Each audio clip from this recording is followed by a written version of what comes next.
Neo Geo AES.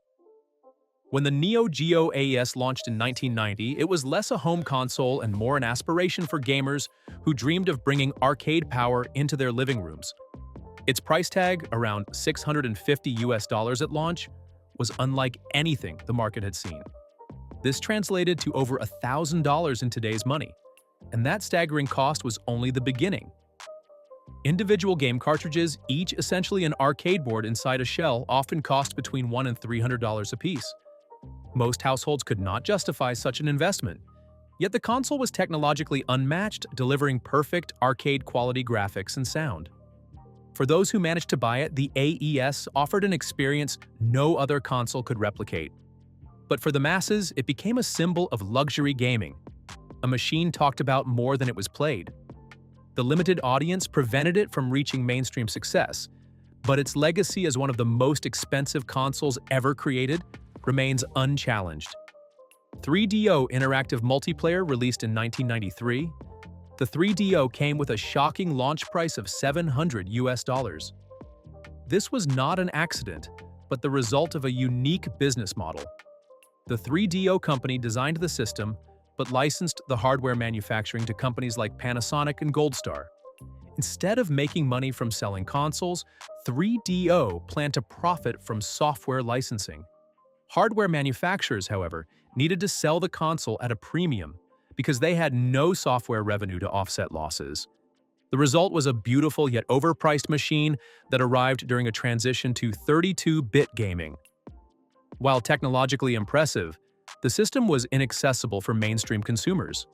Although it featured ambitious games and cutting-edge multimedia capabilities, it could not compete with cheaper consoles like the Sega Saturn or the eventually dominant Sony PlayStation.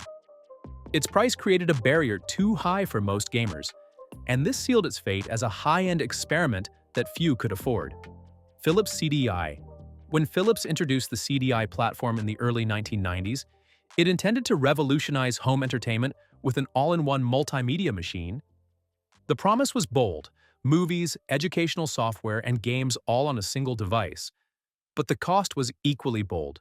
Depending on the model, the CII often sold for around $700 or more, a price far beyond standard consoles of the era. The technology behind the CDI required expensive parts, and Philips's marketing positioned it as a premium multimedia device rather than a simple gaming system. Unfortunately, the majority of consumers didn't understand the product, and those who did found that it underperformed in every area. The gaming library was sparse, the movies looked inferior to dedicated playback devices, and the edutainment titles appealed to almost no one. Its infamous licensed games, especially those involving the Zelda franchise, became symbols of misguided ambition. Its high price, unclear purpose, and limited capabilities made the CDI practically impossible for mass-market consumers to justify purchasing Atari Jaguar. The Atari Jaguar marketed itself as the world's first 64-bit gaming console, but its pricing and technical challenges made it inaccessible to many. Although the initial cost was lower than some premium machines, the Jaguar's expansion modules, the CD add-on in particular, pushed the price into unaffordable territory for most households. Combined with financial instability inside Atari, retailers showed little interest, which made availability inconsistent and often marked up by third-party sellers. Many consumers simply couldn't get their hands on one at a reasonable price. Even when they could, the system's software library failed to convince them that the investment was worthwhile. Atari's attempt to regain dominance in a market rapidly transitioning to 3D innovation backfired. The Jaguar's price, scarcity, and unreliable manufacturing quality ensured that only dedicated fans or collectors ever bought the system. For the majority of gamers, it remained a console seen in magazines but rarely encountered in real life. Panasonic Q, GameCube DVD Hybrid. The Panasonic Q remains one of the rarest and most unusual consoles Nintendo has ever been associated with. Released only in Japan, it was essentially a premium version of the GameCube built to also function as a high-end DVD player, a feature the original GameCube lacked.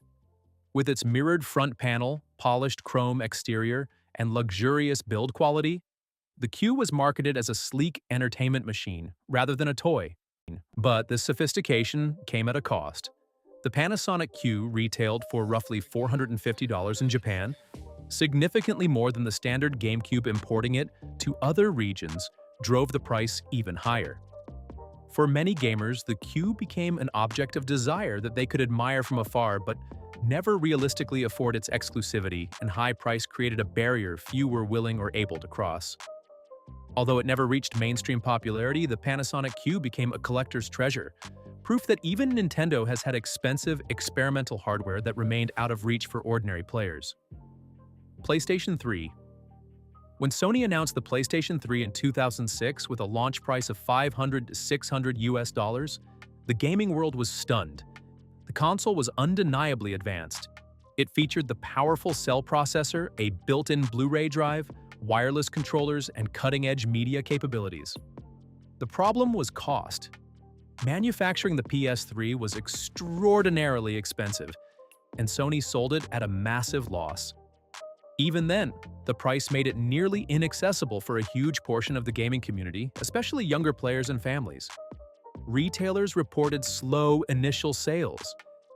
Many households simply could not justify spending hundreds more than competing systems.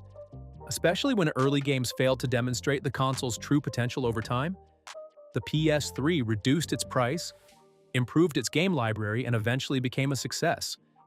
But at launch, it was undeniably one of the most expensive mainstream consoles ever released, a system many people wanted but few could afford until years later. The Apple Pippin, is one of the strangest consoles in gaming history, and also one of the most inaccessible. Released in the mid-1990s, it was created through a partnership between Apple and Bandai. Designed more as a multimedia computer than a pure gaming system, the Pippin carried an outrageous launch price of around $600. This placed it far above other gaming consoles of the era and even above many home computers. Apple's reputation for premium pricing did not help. Most consumers viewed the Pippin as an extravagant curiosity rather than a must-have entertainment device. The tiny game library, limited marketing, and unclear purpose doomed the system almost immediately. Very few units sold, making the Pippin one of the least purchased consoles ever made. Its high price played a significant role in its collapse and cemented its status as a system almost nobody could afford or wanted. PlayStation 5. Although the PlayStation 5 launched at a reasonable retail price, it quickly became one of the least affordable consoles in modern memory due to extraordinary circumstances. Global supply shortages, chip manufacturing disruptions, worldwide shipping delays, and unprecedented demand combined to create a perfect storm. Scalpers used bots to purchase massive quantities of units, reselling them for 2 to 3 times the original price. For nearly 2 years, the PS5 became a console that ordinary gamers simply could not buy at normal pricing. Retail stores were perpetually empty, online drops sold out in seconds, and families searching for a holiday gift were forced to choose between paying outrageous resale prices or giving up entirely. Even those willing to wait months found the system nearly impossible to obtain. This scarcity created a new form of inaccessibility, not because the console was intentionally overpriced, but because the market itself turned it into an unaffordable luxury product. In an era where gaming had become a global mainstream hobby, the PS5 became the closest modern equivalent to the unattainable consoles of the past.